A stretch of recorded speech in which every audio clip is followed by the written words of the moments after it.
Almost ഇതുവരെ വന്നിട്ടുള്ള പാരഞ്ചിത സിനിമകളൊക്കെ എനിക്ക് ഇഷ്ടമാണ്. അതായിരുന്നു തങ്കലൻ കാണാനുള്ള എൻ്റെ ഒരു പ്രധാന റീസൺ എന്ന് പറഞ്ഞു. അപ്പോൾ ഈ സിനിമയെ കുറിച്ചിട്ട് സംസാരിക്കാം. So let's get started.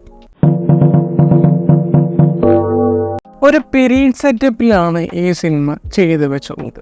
ഈ സിനിമയിൽ എടുത്തു പറയാൻ പറ്റുന്ന കുറച്ച് സംഭവങ്ങളുണ്ട്. അതായത് ഇപ്പോൾ ഈ സിനിമയിൽ ചെയ്ത സിനിമാറ്റോഗ്രഫി, കളറിങ്, എഡിറ്റിംഗ്. കാരണം അതൊക്കെ എടുത്ത് പറയാൻ പറ്റിയ വിഷ്വൽസും സീക്വൻസുകളൊക്കെ വരുന്നു. അപ്പോൾ അത്തരം സീനുകളൊക്കെ വരുന്ന സമയത്ത് അതെല്ലാം നല്ലതായിട്ട് തോന്നിയിട്ടുണ്ട് എന്ന് പറയാവുന്ന രീതിയിലൊക്കെ അത് വന്നിട്ടുണ്ട്. അതായിരുന്നു എനിക്ക് ഈ ഒരു സിനിമയിൽ പ്രധാനമായിട്ട് തോന്നിയൊരു പ്ലസ് പോയിന്റ് എന്ന് പറഞ്ഞു. തുടക്കത്തിലുള്ള ഒരു സീക്വൻസ് കാണിക്കുമ്പോഴത്തേക്കും അത് കണ്ടിട്ട് ഞാൻ ഭയങ്കര ഹൈപ്ഡായിരുന്നു. കാരണം അങ്ങനത്തെ ഒരു സീക്വൻസ് ചെയ്യുമ്പോഴത്തേക്കും എന്താണെന്നറിയില്ല, അത് അത്രയും കിടിലമായിട്ട് തോന്നിയിരുന്നു. അപ്പോൾ അതായിരുന്നു എനിക്ക് ഈ ഒരു സിനിമയിലോട്ടൊരു പ്രധാന ഹൈപ്പ് കൊണ്ടുവരാൻ പറ്റിയൊരു കാരണം എന്ന് പറഞ്ഞു. പക്ഷെ പിന്നീട് അതിനോട് മാച്ച് ആവുന്ന സംഭവങ്ങളൊന്നും ഈ സിനിമയുടെ സെക്കൻഡ് ആക്ടിലൊന്നും വന്നിട്ടില്ല.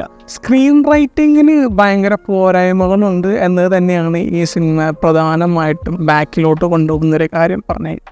അപ്പോൾ അങ്ങനത്തെ ഒരു സംഭവം വരുമ്പോഴത്തേക്കും വലിയൊരു ഇമ്പ്രഷനൊന്നും ഈ സിനിമ ഉണ്ടാക്കുന്നില്ല. അപ്പോൾ അത്രയും ടയറിങ് ആയൊരു വാച്ചാണ് തങ്കലൻ എന്ന സിനിമ തീർന്നത്. ഇങ്ങനെ പോയിട്ട് ഫൈനൽ ആക്ടിലോട്ട് കിടക്കുമ്പോഴത്തേക്കും അവിടെ നല്ലൊരു സീക്വൻസ് ചെയ്തു വെക്കുന്നു.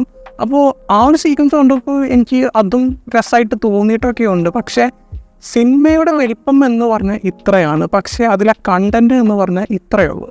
അപ്പോൾ ഇത്രയും ചെറിയൊരു കണ്ടൻറ്റ് എടുത്തിട്ട് ബലൂണിൽ കാറ്റടിക്കുന്ന പോലത്തെ രീതിയിൽ ഉയർപ്പിച്ച് വെച്ചപ്പോഴത്തേക്കും അതിൽ കാര്യമായിട്ട് പറയാനില്ല. പിന്നെ പാരഞ്ചിത്തിൻ്റെ സിനിമ ആകുമ്പോഴത്തേക്കും അത് ഈ ഒരു ലെവലിലോട്ട് വന്നപ്പോൾ എനിക്കത് അത്രക്കും കണ്ട് ആക്സെപ്റ്റ് ചെയ്യാൻ പറ്റിയിട്ടില്ല. കാരണം അറ്റ്ലീസ്റ്റ് ഒരു വാച്ചബിൾ ലെവലിലെങ്കിലും അദ്ദേഹത്തിൻ്റെ സിനിമ വരാറുണ്ട്. പക്ഷേ ഇത് ആ ഒരു ടൈപ്പിലോട്ട് വന്നിട്ടില്ല. അപ്പോൾ അതെനിക്കൊരു ഡിസപ്പോയിൻമെൻറ്റ് ഉണ്ടാക്കി.